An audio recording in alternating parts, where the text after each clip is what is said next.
Hi, and thanks for tuning in for another episode of Worlds Collide. I'm your host, Victoria. And in this podcast, I always talk to people who moved abroad and who share their experiences of living far away. And in today's episode, my guest is Steph, and both of us, we have a few things in common. For example, we are both from Germany, and also we had a few at the same destinations here in the United States. And another thing that we both have in common is that she also has a podcast about the expat topic. So check out Transcontinental Overload. You will find the link in the show notes. And I just want to say a little bit about this episode. It's kind of for everyone who how do you say it? It's for everyone who has the itch of going far away, but then also cannot be at the same place for a long amount of time and want to explore and see more of the country they moved to.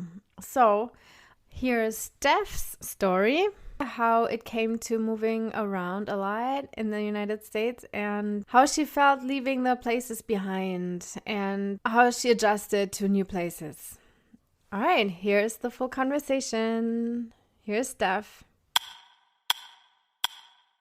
Okay, my guest today is Steph. Hi, Steph. How are you? Hi, Victoria. I'm good. And how are you? Good too, thank you. And it's nice to finally meet you. We already been in touch on Instagram for a while now. We So have. finally, Finally. And I feel like we're kind of twins, right? And we'll probably we get are into kind that. of We're right. the twins who didn't know they were twins. Exactly. So, I'm curious to find out yeah. how close our story Ah, is. yeah, I love it. So, besides you being in the closet right now, where are Yep. you? Where is your closet? My, my closet. Yeah, I've been thrown out of my office this morning, so I had to improvise. But closets are very good spaces for podcasting, as I found out, Mhm. because they're nice. And this particular one is in my house in Madison, New Jersey, which is about 20 miles outside of New York City. Okay. Oh, Yeah, you're close. yeah, super close, Yes. but you know. Okay, but so how come you ended up in New Jersey? Oh my God. I'm not really sure actually how that happened. Had you asked me 10 years ago, I mean, that would not have been on my You, radar at you, all. mm-hmm. I'm not, Yeah, I was never, I'd visited New York and right. a cool place to visit, but I never ever felt like I wanted to live in this area.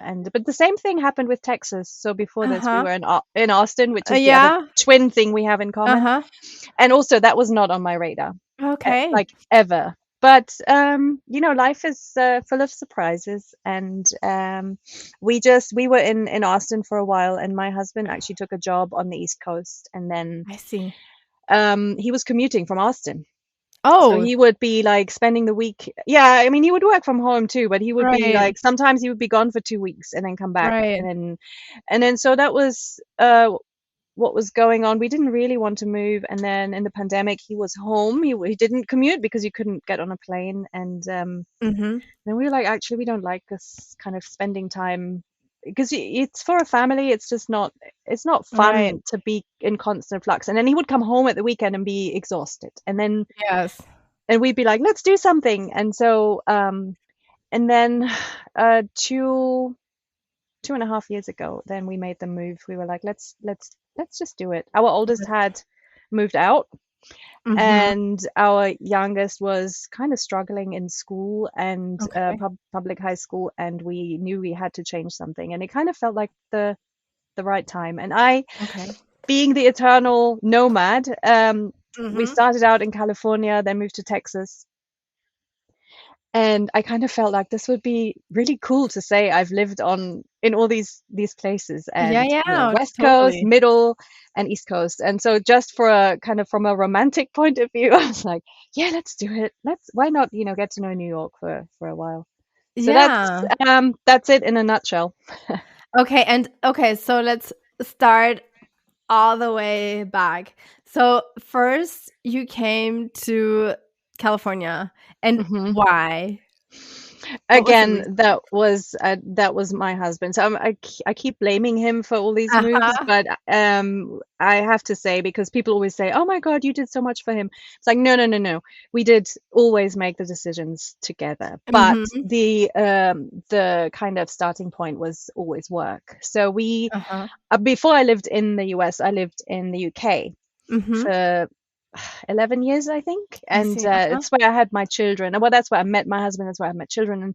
And then Ah, we were okay. kind of living the like outside of London, commuting into London, and which is real drag. It's Okay. and then one day he came home and he was like, you know what? I have this company wants to work with this company in California, and they said, would you be interested in going? And when you've lived in England for a while and Europe anyway, and you kind of you don't say no to California, right? No, you don't take a no to California. I mean, Do come you on, like know? what Yeah, you have yeah, already from all the media, you already have this great impression anyway, right? yeah, So yeah, you yeah, only yeah, yeah. expect Hmm. great things. So hey, Well, and also you just always think, I mean, well, in my case anyway, it was like, well, yeah, maybe, yeah, 2 years, maybe 3 years. Let's just yeah. enjoy this. The kids were young, and I'm like, you know what? He's got a really good job. I can do whatever I want for 2 or 3 years, and whether I want to work or whether I want to just be at home with the kids and just enjoy Mhm. California, let's do it. And so we went to California, and in 2010, Mhm. and well, yeah, and then Were and now you it's in San Francisco? we were just south of San Francisco. Yes, Ah, you mhm. we wanted to, because we were living in the suburbs of London, and we were like, oh, let's go to the city, let's live in the city again. And we looked in Yeah. San Francisco, but it's, when you move with kids and they're at school, school age, and there's all these factors in there, and then the cost. It wasn't like we were on a massive expat package. Sometimes Right. work pays, if they send you somewhere, they pay for a ton of things. And we were kind of the first people to be sent by a company, but they didn't have any experience with it. So that Ah. it wasn't, we had some, like, a relocation agent for like 2 days, and Uh-huh. a certain kind of budget to stay in a hotel for a couple of weeks before we Yeah. found a house to rent, that sort of thing. But we didn't have budget to send them to an international school or private school. And San Yeah, Francisco okay. is Yeah, it's crazy when it crazy. comes to public education. Oh, yeah. Oh, wait, And you ha this it's was it then already where it was like the dice system where you could not say like exactly. daughter is going to the Hmm. school that is right Yeah. next to us, but Yes. maybe it's like on the other side of the city. Exactly. And I'm like, why would we do this, to, move into to a city, and then the kids go somewhere, like spend a day, an hour on the bus to go to Yeah. school somewhere else. I mean, I don't want that. And also, I I only want to be there for like 2 years. That's way too much hassle. And Uh-huh. so we just found an area with really good public schools, and then that's how we did our Okay. search, and that's how we ended up, yeah, where Ah, where okay. we ended up. And also the weather, you know. Weather was better where you I was were. like, San Francisco is notoriously bad, especially in the summer. Uh-huh. And I was like, after England, I want California weather. and Ah, and you just got the same weather. and California and San Francisco is just foggy and Yeah. cold in the summer. Mhm. It's I mean, it's beautiful at other times, but yeah, it just didn't kind of feel right for us. And Right. so yeah, And how long did you finally stay in that area? 6 years. Yeah, Ah, we stayed for okay, six not just 2 years. or 3 years.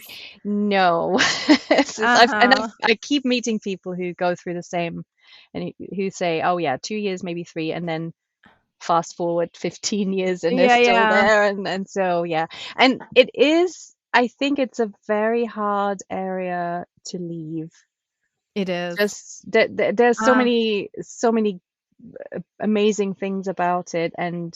Um and also kind of, I found it also kind of easy for us, like as Europeans, because there's so many other people from all over the place, people Mm, like us, and it just feels like a natural international community in a kind of yeah. very, very safe and it's not the real world in many ways, but it felt like, oh, this is, I could be at home here. Yeah, So, I remember my roommate back then, he always said like San Francisco is probably the most European city, hmm that because of probably how it is set up with all the shops, cafes and yeah, parks and public transportation, and then a lot of people from everywhere. yeah, yeah, Yeah. absolutely. So I feel like it was an easy start for us in the US. Mhm. I always wonder how different it would have been had we moved to Texas first. So, Yeah, I mean, honestly, like for me, the culture shock from California to Texas was bigger than from Germany to California. yeah, that's what I mean. So many people It's say that about Texas, but even people from like who moved from maybe the northeast where I am to Texas say that uh-huh. it's a Yeah. huge culture I shock. mean, So it's huge.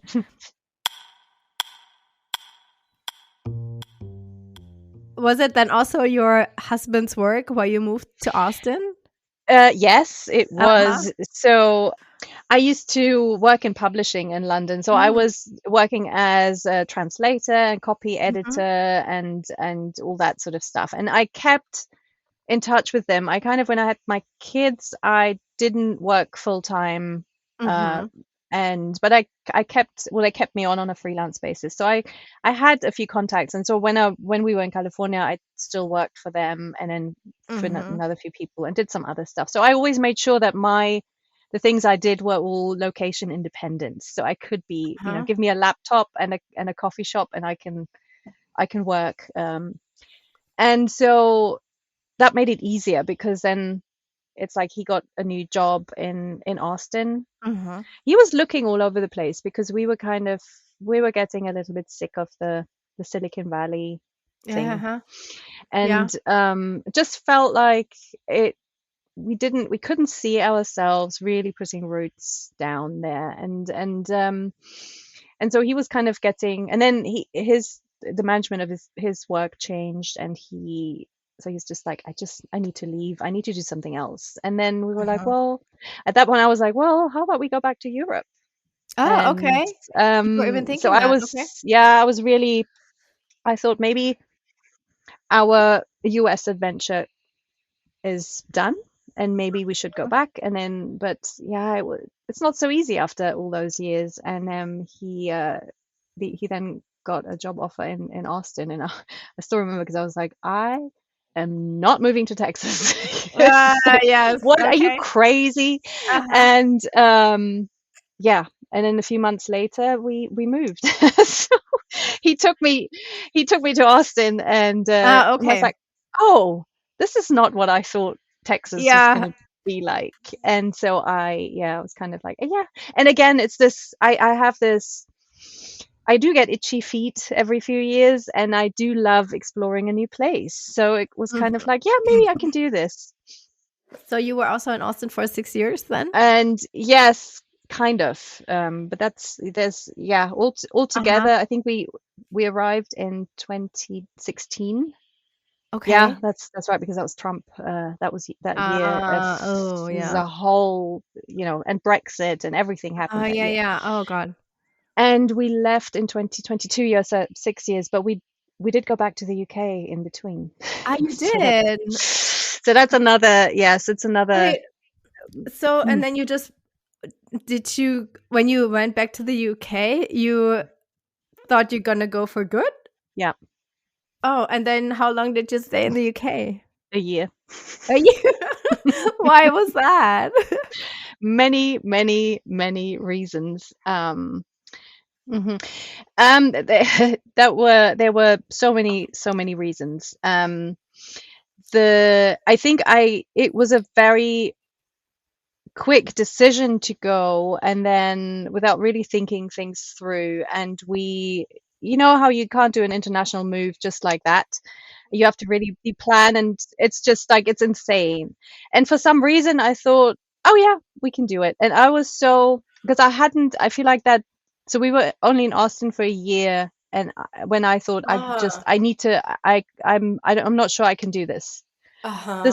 It's like moving the kids and doing all this, everything new. And then Texas is not like California, like we said earlier. Yeah, And yeah. I really struggled, but I think it was just, I just, I did, wasn't in the right frame of mind. And Right. I thought I was ready to explore a new place, and then found that I wasn't. And actually, it was too much. And I'm like, I just need to go back. I'm so sick of being away from friends and family in Europe. Mm-hmm. And the kids were at an age where it's like, okay, now we could, if we went now, they could slot into like secondary school, Right, right. sort of like Ah, maybe okay, it was middle that and high time. school. It was kind of that sort of time. And I thought, okay, if we do it now, then they have them finish school in Europe and they won't be too disrupted. And um, so we have to move quickly, do it now. And Uh-huh. so I kind of pushed for that. And but my husband's couldn't just quit his job like that without having Okay, yeah, something right, new. Of right. course, I mean, Yeah. it's just not possible. So we were like, okay, let's try it. And then he was gonna finish his whatever he was doing in Austin, and while Mm-hmm. I was looking, he was looking in London, and so he was still working in the US and kind of traveling and commuting, and Okay. it was a very messy year. And I Mm-hmm. think after after the winter in England, Oh, okay. I That was it. remember coming back from a dog walk. I think it was April, and it was almost snowing and raining, and it was windy, and I was my dog has long hair, and we came back from this walk where I was drenched, and he came went in the house and just shook, and Oh, and everything is wet. everything was covered in mud, and I just completely broke down. I was just like, what on earth was I thinking? And Uh-huh. the school wasn't so easy for the kids, even though, you always think, Oh, I oh, see. they can, English, they speak English, so it's their mother English. tongue. But the Right, systems right. are very different, and it was, Okay. and I had to handle all of that myself, really, because Your job, your husband we was like, always gone. I have to do this. He's got to finish the job, and then I can look for a job and do that. But in the meantime, Mm-hmm. I have to organize everything for us, Right. for our family. And yeah, I just completely burnt out. And they were like, what are we doing? And the kids were missing friends in the US. Mm. And yeah, so after a year, we moved back to You Austin. moved back. Oh my God. So did you always drag your stuff with you or? Yes, we did. Oh God. Oh my God. I'm just thinking, oh So my God, so expensive. You it's so expensive. Well, I think once you start doing it that way, I remember our very first move, and this is, for people who are planning to do this, I would say it might be the same if you drag all your stuff Uh, or you buy everything new. yes. So it's probably kind of balances out. And I don't know, I was very much like, let's take our stuff because it helps us feel at home when we have our Mm, things. And certainly with the kids and like toys and stuff, it did help. And but yeah, we are kind of crazy for doing it. And I think at this point now, I'm at a point where I'm like, next move, I'm I'm not taking anything. you're not Like, taking I'm done. anything. And do you Yeah. remember why after a year in Austin you didn't like it? Was it the No, weather? so I think it was a combination of everything. Like I mentioned earlier, it was 2016 when we moved, and Oh, then and it was moving, and it Trump. was it was first it was Brexit that summer, and already in the US the election campaigns were Oh, going on for yeah. Trump and Hillary Uh, Clinton, and because I mean, Austin is very special because it's kind of doesn't feel like the rest of Texas, yeah, but if you go outside, then it's a different but story. You cannot absolutely. leave Austin. And then even kind of in our neighborhood, you would see all the Hillary Clinton Mm, lawn signs, signs yeah. everywhere, but you would turn into a smaller area somewhere, Oh, and then it was, and it really affected my mood, I think. It was the Brexit thing really messed us up because Yeah. my family the kids have British passports, but I don't. And I felt like this is, what's going on with the world? And then, Yeah. so I think that really played a big part actually. And I just felt like I don't know what's going to happen with him as president. And then I just want to be, I want my family. I want something that I know. And I think it all kind of came together, happened at the same time. And yeah, Yeah. I remember so we moved to Austin in 2019. So in the end of 2019, just before the pandemic. So our first year in Austin was also an election year. yeah, And so in our neighborhood, I was like, safe, like this is not gonna happen yeah. again. Hmm. I remember like taking like a drive because there's nothing else that you could really do in Austin, like in the pandemic, right? So we're Hmm. just, if I want to don't be in the house, I just gonna go on a drive. So you go through all the small towns and it was all just Trump signs. And I'm like, Hmm. oh God, like Yeah, I don't know if this is yeah, so safe. Like I feel fine in the city, but outside, exactly. Yeah. that's, But you know what? I'm finding the same thing here in New Jersey, which is oh yeah. Yeah. it's a officially democratic state, Uh-huh. near New York, and you kind of feel, Right. You don't um, even think of that, right? no, and the minute you kind of leave a more urban environment, Mm, wow, yeah. So, and I think with Texas, it was kind of, it confirmed my, oh yeah, well, we are in Texas after all, it's not, right. there's no, what would you say? I don't want to say greenwashing. I want to say blue washing. Right. There is There's there, no, because it's yes, the city and the people. Obviously, we all live in our bubbles, and we don't right. really necessarily meet the Trump voters. But then, I mean, I knew plenty of people who had fallen out with their parents and siblings over Yeah. politics, and there was such it was just crazy. And I don't really want to talk about politics that much, but it's all happening again now. And it's like, how on earth is this going on And again? again, I know it's like And usually you have like just two times in a yeah, row, and now we have it yes, three yeah, times. yeah. And so It, anyway, those things were just, and I think with the kids were actually doing fine in the Austin schools at that mhm. point. And yeah, so when we went to England, they were still pretty open-minded, but I think yeah, I mean, it was hard for them. It was really And hard for them. you also mentioned your oldest just moved out before you moved back to England. Did your Oh, oldest move back with you no, or? so this was back when. So we moved to England when she was a sophomore in high school. So it was she spent her freshman high school year, her first year in high school in Ah, Austin, and then we went to England. So she was in high school at that point. No, she hadn't moved out. The okay. moving out happened before we came up here to New Jersey. So Ah, yeah. okay. All Yeah, right. yeah, Got yeah. it. Got it. It's complicated if you move It's very so, so complicated. I feel like much. when people ask these questions, I always feel like I want to print out a little timeline. So Hmm. this is, Yes, this because it one. does get very confusing. Even I'm like, what year was that? When did what? Huh? And so yeah, but generally I still kind of say, when people say how long have you been in Austin, I will say 6 years. And if I don't have time, I just won't talk about the year Right, in England, right. because it just makes things so complicated. But it's, it's part of my story. And yeah, so And so, where would you say felt you most comfortable? uh that's, I don't think I can even answer that question, because I've had to find um a sense of feeling comfortable that doesn't have anything to do with the location, because Hmm. I found that I get very, very attached to wherever I live. So it's just something I can't help. Even if, like Austin, even after that first year where I thought, this doesn't feel good, I still missed it like crazy when we left it.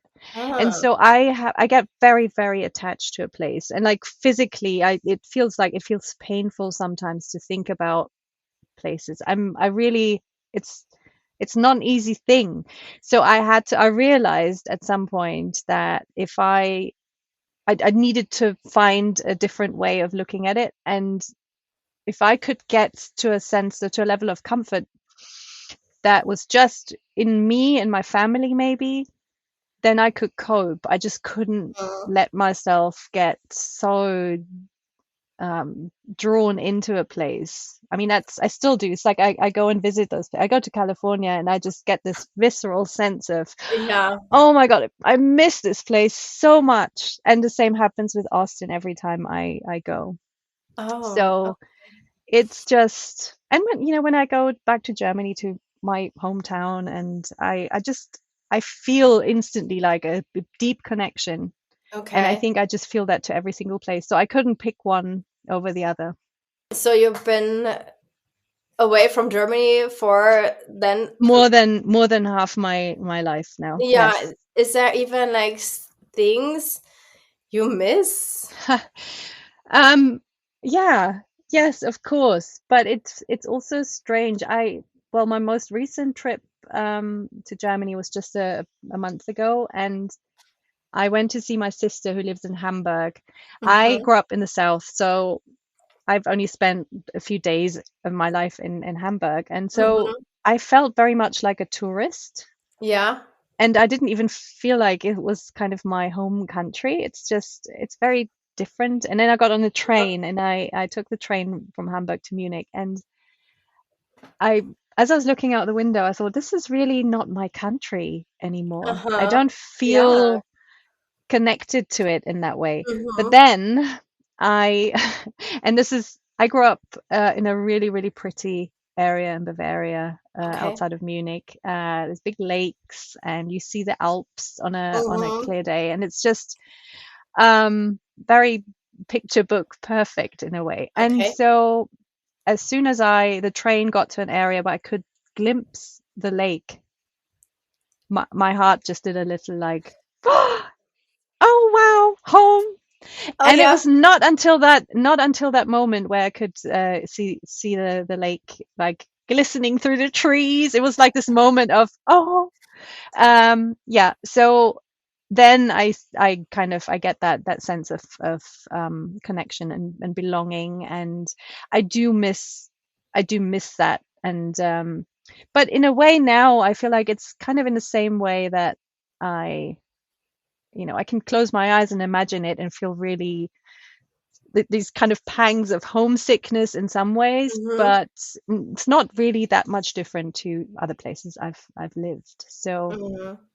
I don't know. It's really difficult to put into words, but I don't miss life in general in Germany. I don't. Okay. It's But you haven't lived there as an adult very Yeah, long. it's exactly. I was a student, and Yeah. I just, I rented an apartment, and I didn't do any of the grown-up things, and like have kids, and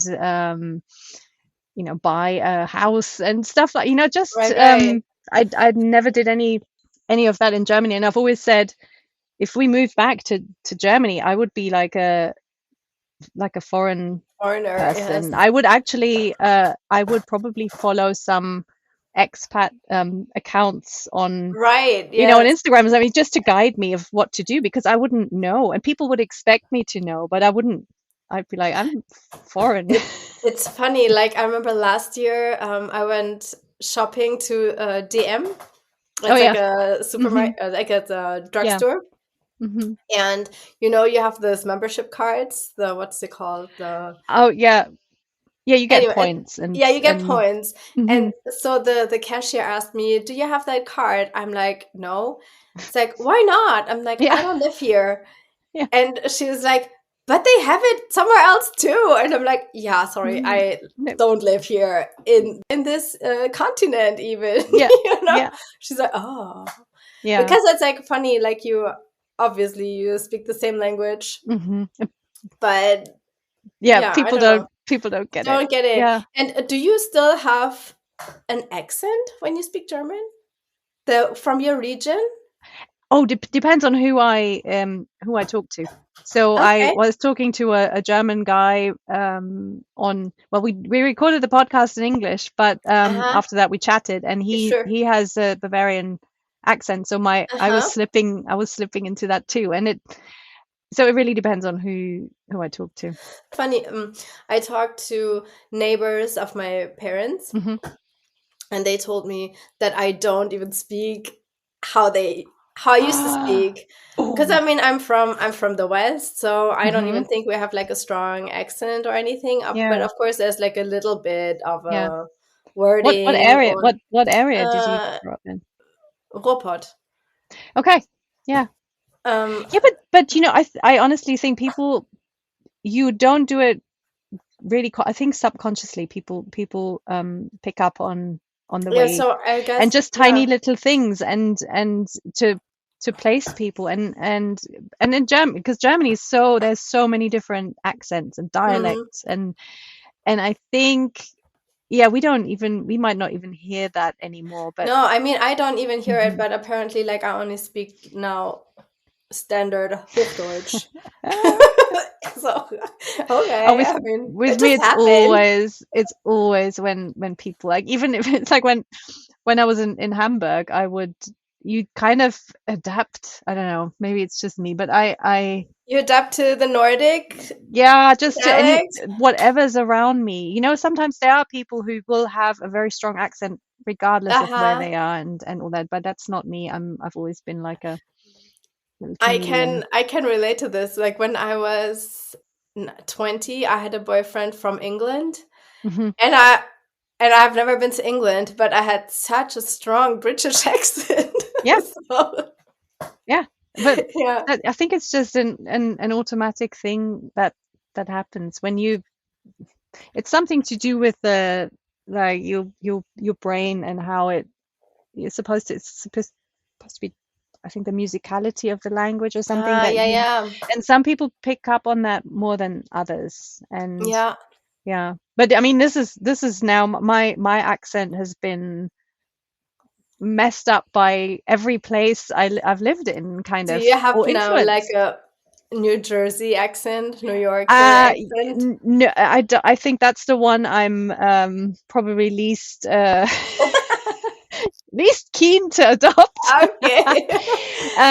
But I can I can pick it out now. I can hear it Mm-hmm. when people, when I first moved to the US, it was just American English for me. It wasn't Right, right. I could Yes. not Uh-huh. tell any difference, and then that changed after living in Texas, for sure.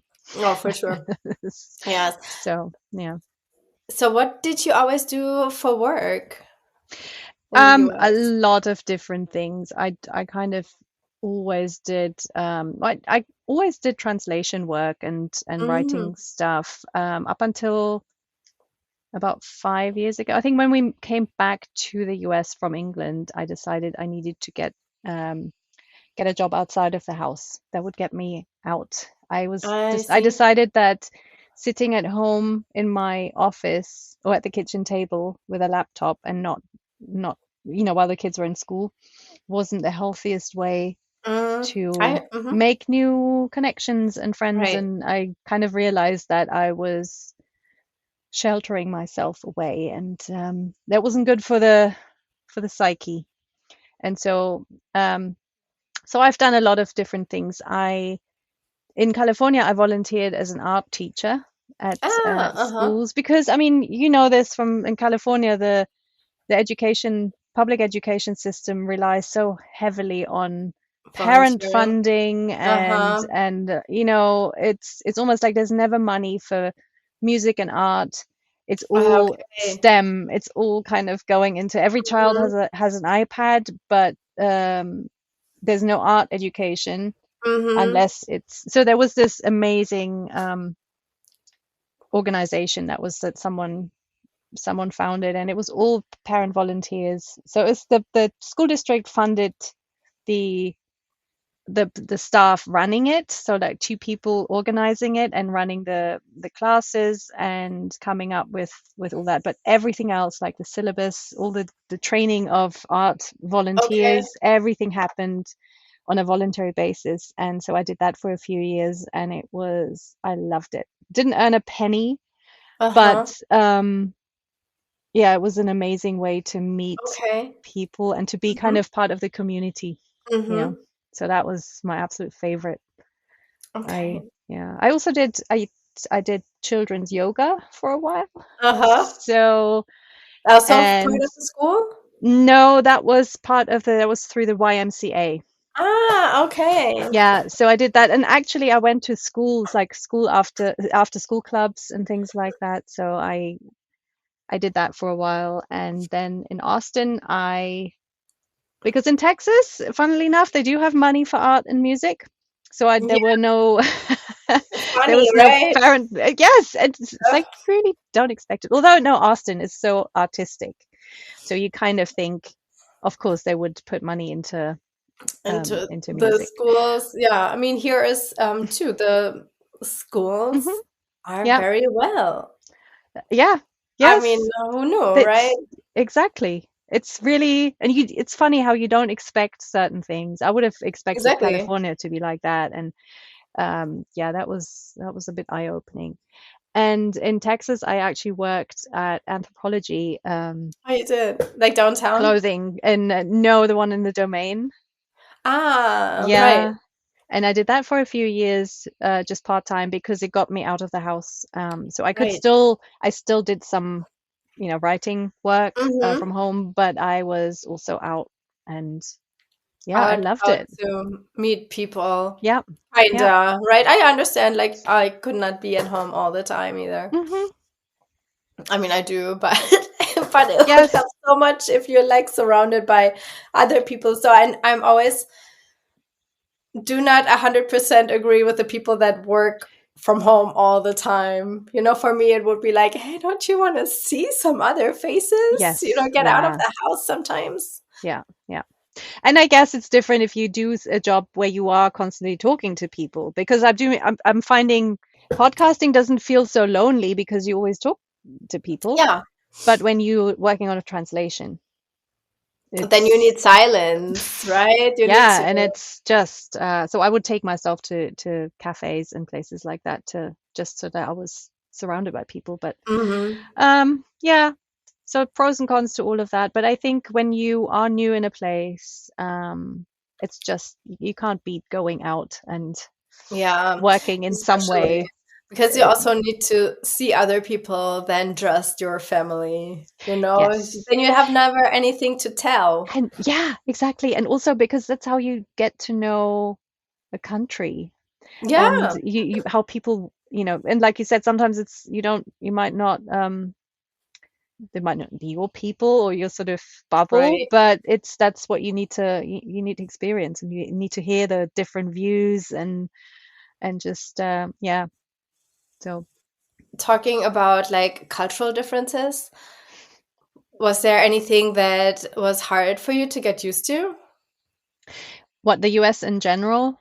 Hmm. um I think yes, in terms of, I mean, I came from the UK, and so language, of course, was a big change, because I feel like when you're in school in Germany, you learn pretty decent English, but then, and when I moved to the UK, it was like, what is this? It's so different to, and you'll relate because an English boyfriend, but it's so different to what you're used to. So I got used to that, and the way people speak, and how the things, what they, because Brits don't, they don't mean what they say, or they don't say what Uh-huh. they mean. And I got used to that whole mindset. And then moving to California felt like I had to relearn completely, because people were so not, like, all the sarcasm and all the just, it just felt like, no, I had to be very clear with what I said, Yeah. and pronunciation and stuff. So that took some getting used to, with the language, and understanding what people were saying, and yeah. Culturally, though, I feel like, I don't know, we do know a lot. We're exposed to a lot of American culture in Europe, I Mm-hmm. feel like. So yeah, sometimes it's when you see things in person, you're like, ah, it's really like in the movies. Yeah. Yeah, oh, You it's know, the just so, yellow school bus. yeah. Oh my God, the first time my youngest went on a trip in a yellow school bus, I took pictures like, look at this, it's a real yellow school bus. It's real, it exists. And then the first time someone in Texas said howdy, Oh, okay. I was like, whoa, it's real. Yeah. Yeah, so funny. Um, yeah, so I mean, and culturally, obviously, there's lots of things that you pick up when your kids are little and you go and then you observe what they do in school and stuff, and you're like, Right. ah, that I didn't know that, and it kind of explains a lot of the American psyche and what. And then when it comes to politics and elections and stuff, you're like, ah, that's why it's like this. That's why the system is like this, and you kind of learn along the way. Yeah. That Would you say you met most of the people through your kids? in California for sure, because they were going, to elementary school and preschool, kindergarten, all that Uh-huh. sort of. And I was so at that point also just wanted to be really involved and Yeah. experience it all because it was a new experience for me, Mm-hmm. and I thought I was only going to be there for 2 or 3 years. So I Right, thought I right, might as right. well just do all the school Sure. stuff and sign up for See things. how So it is that for different. sure. But after that, no, actually, it was because as the kids get older and they don't want you to be involved in school, Mm-hmm. Ah, yeah, of and course. they don't want you to know all the people, and they don't want you to know the parents of so and so. And Okay. um, so then it was more just different, whether it was at yoga or we have a dog, so going for dog walks and just looking, and then work, of course, and being, so then you meet people who don't know you as a mom maybe, and I quite enjoyed that Right. too. Yeah. Yeah, I was like, I'm not quite there yet where my kids say, "Hey, mom, I don't want you there yet." They're like still happy when I come. Yeah, it's so sweet. I got to that point where when I was doing the art teaching, um Right. and it was just when I think my oldest was then in 6th grade, and she was, Mom, can you please not sign up to be the art teacher? And I was like, okay, I think you got this it. I is got it. this is It it. hurt a little bit. This is the time. Okay, this is the time for me to just Right. acknowledge I that. I mean, I remember that from myself, right? But Exactly. I still think I still have Yeah. some more time And for that. so it's fine. And then actually I met a few German people too, because invariably you meet Germans along the way, because people will put you in touch, because they will be like, Funny. I my friend so and so is German, you need to meet. And then Oh, that's you kind funny, of, right? They do this. It happens they to me do all the this. time. Yes. I'm always like, it's okay. Yeah. I don't have to. Oh, absolutely. It feels like that, doesn't it? And you're like, oh, and so I was always very reluctant to kind of engage in those sort of things. But along Same. the way, I've made some really, really good German friends, I have to say. Even though I always feel when there's like big group meetups, like Uh-huh. the Germans of Silicon Valley or the Oh, yeah, Germans of yeah. New Jersey or whatever, I usually really struggle with those. I just feel like I'm fish out of water. I don't feel, but from time to time there is someone, and then you have that shared background and you have some shared references, and Exactly. then all of a sudden you feel like, ah, God, I did miss that. And speaking German as well, and just being, just having that sense of, oh, I know I can just go to her house and I can ring the doorbell, but I can also just let myself in and she'll be fine, Yeah, because that's what we do. And yeah. it's not always the case with Americans, or Yeah, exactly. They're like, "Oh, what are you doing here? Stranger in my house." and But yeah, I can relate so much to that. Like, just because you have the same background, sometimes it's just that you get along. Like, you make like nice connections, with people that you would like never ever like talk the word to. Like, for example, I know this family in Silicon Valley. She was a teacher and he was like super high CEO of like a very big company. And I'm sure like I would never like share a sentence with them. But I don't know, but we always got along so fine. You know, I would like have never talked to them in Germany. Moving abroad is a great equalizer in so many ways, because at the end of the day, we go through the same struggles, and we have sometimes, because we're from one culture, we have the same issues with the other culture, you know. Because we have a German upbringing, there are certain things that we will never get used to in the US, and we can share that experience with other Germans, because they will, you know, say the same things, and you're like, oh, thank God I'm not the only one. All right. I guess I almost got all my questions. Thank you so much for being here. Oh, it's nice to, you know, speaking to another German, even if we didn't speak German. So it's very, but we're so used to doing that, I guess. Exactly. I was like, even like before you came on, I was like, are we talking English or are we talking German? I mean, for the podcast, of course, in English. But before the recording starts, what language are we talking? But I'm so used to the whole thing here in English. So for me, here on the camera, at least, it's like English. Yeah, totally. And well, I'll let you know when I'm in Austin next time. Maybe we can grab a coffee. That'd be really fun. I have some really, really lovely German friends in Austin, actually. Oh yeah, you want me to connect with? I had to say this because this is what always happens. It's so funny. I think I once said to someone when they did that to me, they were like, "Oh, you need to meet." I said, "You know, I left Germany for a reason." And that's what I used to say too. It's like, I don't want German friends. I want to make American friends. And they looked at me like, you know, it's like that was probably my most.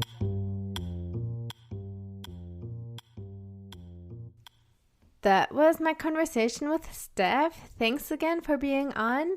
You will find her podcast, Transcontinental Overload, wherever you find podcasts. And definitely give it a go, because if you like my podcast, you will also like her podcast. I think it's a little bit similar. And if you want to reach out to me for whatever reason, make a comment or want to be a guest on my show, you can find all the information in the show notes, like email, also Instagram, TikTok, or Threads.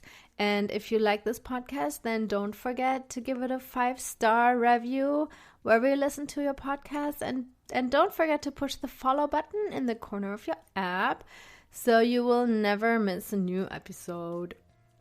All right, that was it from this week, and I hope you tune in again next week. I see you then. Bye-bye.